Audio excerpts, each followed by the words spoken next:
क्या हुआ आज के मार्केट में? चलिए जानते हैं। मार्केट आज एक गैप अप ओपनिंग हुआ, उसके बाद हमें इनिशियल कुछ मूवमेंट मार्केट में देखने को मिला और फिर मार्केट एक रेंज में फंसा रह गया, कभी अप कभी डाउन। बट कोई रेंज नहीं था हमें ट्रेड करने के लिए। मार्केट बहुत स्लोली ऊपर जा रहा था, उस हिसाब से प्रीमियम में कोई इंक्रीज देखने को नहीं मिल रहा था। आखिर ऐसा हुआ क्यों? सबसे पहला रीज़न है हमारा आईटी स्टॉक। आईटी स्टॉक में एक बहुत अच्छी उछाल आज देखने को मिली। जो भी मेजर आईटी स्टॉक्स हैं उसमें हमें 3 से 5% तक तेजी देखने को मिला। बट ये रेंज बाउंड में क्यों रहा? उसका दूसरा कारण है हमारा रिलायंस। रिलायंस में आज बिकवाली देखने को मिली और उसके कारण से मार्केट एक रेंज में फंसा रहा। कारण था हमारा H D F C bank भी आज रेड जोन में रहा और पूरा दिन वहीं पे कारोबार करता नजर आया। बैंकिंग सेक्टर में इसके कारण गिरावट देखने को मिला और बैंकिंग एंड रिलायंस ये दोनों मिलके आज निफ्टी को ऊपर जाने से रोकते रहे। पर आईटी सेक्टर में ये उछाल क्यों आया? इसके 3 बड़े कारण थे। सबसे पहला कारण था हमारा मेजर आईटी स्टॉक जैसे टीसीएस, इन्फोसिस में एक अच्छा उछाल देखने को मिला। हमें 3 से 5% तक की तेजी हमें दिन में देखने को मिली। वहीं दूसरा कारण था आईटी स्टॉक में शॉर्ट कवरेज। शॉर्ट कवरेज के कारण भी हमें आज आईटी के स्टॉक्स में तेजी देखने को मिला। और तीसरा सबसे बड़ा कारण था आईटी स्टॉक पिछले 52 वीक्स के लो पे ट्रेड कर रहा था। लोगों ने इसे एक अच्छा मौका समझा और आईटी स्टॉक में जमकर बाइंग देखने को मिली और यही कारण था कि आईटी स्टॉक आज इतना ऊंचा हमें देखने को मिला।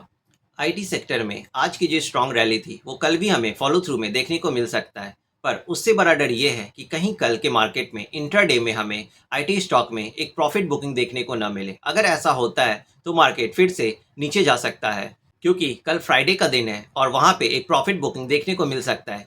निफ्टी का नेक्स्ट मूव क्या होगा ये बैंकिंग सेक्टर पे बहुत ज़्यादा डिपेंड करता है, क्योंकि बैंकिंग सेक्टर के कुछ मेजर स्टॉक जैसे HDFC, axis bank, Kotak Mahindra ये सारे रेड में हैं। और अगर ये कल भी रेड में रहते हैं तो हमें निफ्टी में भी एक डाउन ट्रेंड देखने को मिल सकता है, क्योंकि रिलायंस ऑलरेडी प्रेशर में है।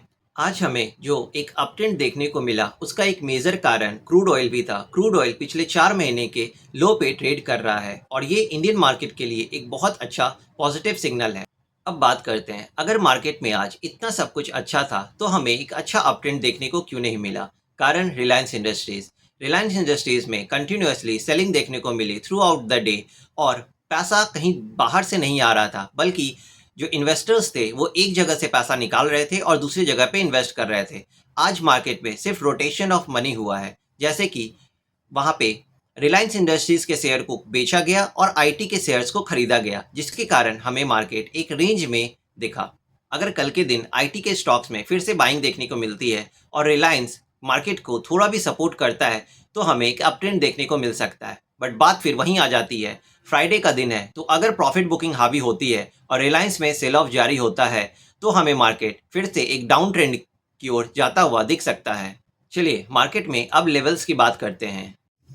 अब हम अगर निफ्टी की बात करें तो निफ्टी अगर कल हमें 24,119 के आसपास खुलता है और 15 मिनट के कैंडल पे ऊपर सस्टेन करता है तो हमें आराम से 24,200 और फिर 24,240 के लेवल दिखा सकता है। पर वहीं अगर निफ्टी खुलने के बाद 24,119 के लेवल को सस्टेन नहीं कर पाता है और 15 से 20 मिनट के कैंडल पे हमें नीचे क्लोज करता दिखता है तो हमें 24,040 का लेवल देखने को मिलेगा। और अगर प्रेशर कंटिन्यू रहता है मार्केट में तो निफ्टी के लिए 23,925 तो ओपन डोर है ही नहीं।